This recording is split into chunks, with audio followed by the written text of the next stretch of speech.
di rumah, di dapur, di sumur kasur gitu kan. Terus apa sih?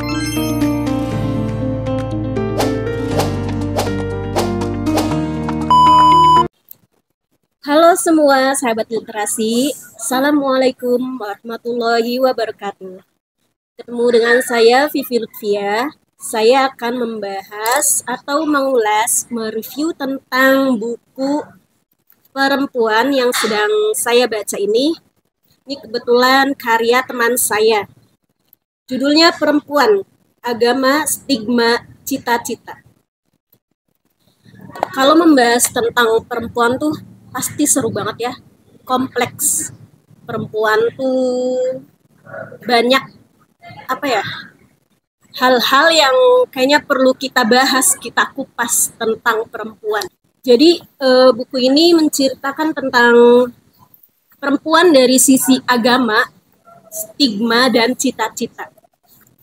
Lumayan tebal ini, bukunya sekitar 166 halaman. Dari awal aja aku udah mulai greget baca tentang buku ini.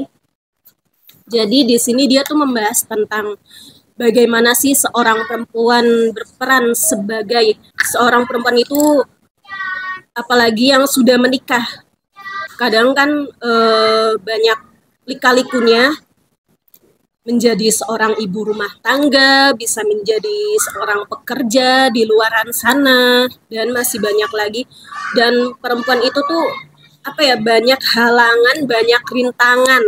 Tidak seperti kaum laki-laki yang bisa kesana kemari, yang pergerakannya luas gitu, yang memberikan banyak ruang. Tapi kenapa perempuan tuh jadi kayak terbatas ruang untuk perempuan itu sendiri gitu. Seringkali kita mendengar stigma negatif bahkan dari para perempuan itu sendiri. Apa sih perempuan gitu kan? Gak perlulah mengenyam pendidikan tinggi-tinggi gitu. Nanti ujung-ujungnya juga di rumah, di dapur, di sumur kasur gitu kan. Terus apa sih untuk perempuan kalau yang sudah menikah, kenapa sih harus bekerja gini-gini? Pasti banyak hal-hal stigma negatif dari masyarakat di sekitar kita, bahkan dari kalangan perempuan itu sendiri gitu. Dan menurut saya ini buku membahas tentang itu dan tentang apa, pengalaman dia pribadi sebagai perempuan yang banyak menerima stigma negatif di sekitarnya, seperti kok kamu nggak nikah-nikah, kamu kamu tuh udah umur segini tapi kok belum nikah-nikah, dan kamu kenapa sih harus berpendidikan tinggi, terus kamu kayak gini bla bla bla, dan masih banyak lagi. Kadang kita kesel kan sebagai yang di apa, dikasih cap stigma negatif tersebut. Kenapa sih kayaknya kita tuh nggak boleh banget gini-gini itu, padahal kita kan punya peran sendiri. Kita sebagai perempuan juga berhak atas hidup kita sendiri gitu. Kita mau ngapain, yang penting kita tidak merugikan orang lain gitu. Kita mau telat nikahnya, ya udah sih, kenapa sih banyak omongan negatif dari masyarakat. Kita telat punya anak, kita berpendidikan tinggi gitu kan, itu kan hak setiap perempuan. Dan kenapa mereka capek-capek mengurusi hidup seorang perempuan itu? Tinggal ya udah sih gitu kan, ini hak perempuan itu sendiri gitu. Jadi mungkin perlu digarisbawahi, khususnya para perempuan itu sendiri. Kita tuh harus woman super woman gitu kan, ada istilah itu. Seharusnya kita mendukung perempuan, sesama perempuan, untuk hal-hal yang positif.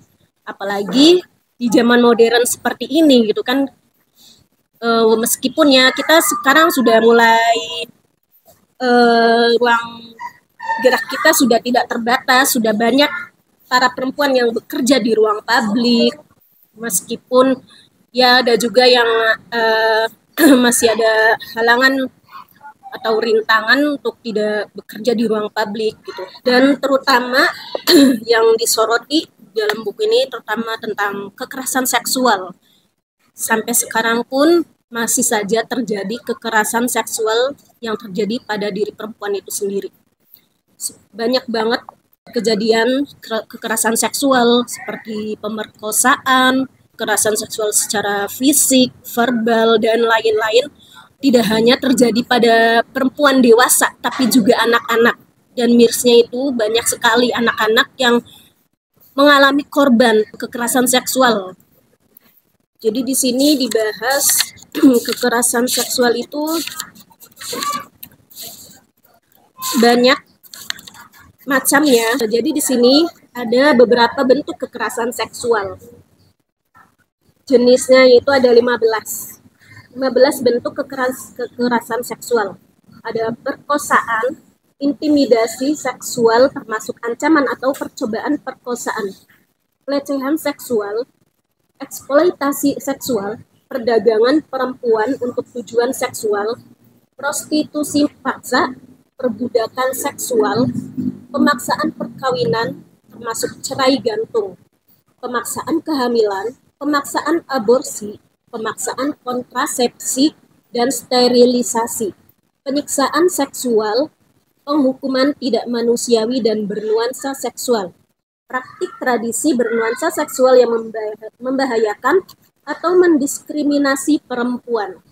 Kontrol seksual termasuk lewat aturan diskriminatif beralasan moralitas dan agama. Jadi banyak banget ternyata jenis kekerasan seksual pada perempuan itu. Tidak hanya 1, 2, tapi 15. Ada yang bentuk kekerasan seperti pemerkosaan, diskriminatif, kekerasan seksual secara fisik, verbal, dan lain-lain. Jadi macamnya itu ada banyak kekerasan seksual pada perempuan. Jadi mungkin menurut saya sebagai perempuan tuh punya hak atas diri kita untuk bisa melakukan apapun seperti halnya yang laki-laki lakukan gitu. Kita berhak untuk mengenyam pendidikan lebih tinggi, belajar sebanyak-banyaknya, mencari ilmu pengetahuan seluas-luasnya, bekerja di ruang publik yang selayaknya. Jadi kita melakukan hal-hal positif di ruang publik untuk diri kita sendiri maupun orang lain. Jadi mungkin kita masih banyak mendapatkan omongan negatif dari masyarakat yang masih belum mengetahui apa sih itu tentang perempuan yang masih tabu untuk bekerja di ruang publik, apalagi seorang ibu rumah tangga. Ibu rumah tangga tuh jadi kayak harus kamu tuh diem di rumah terus gitu.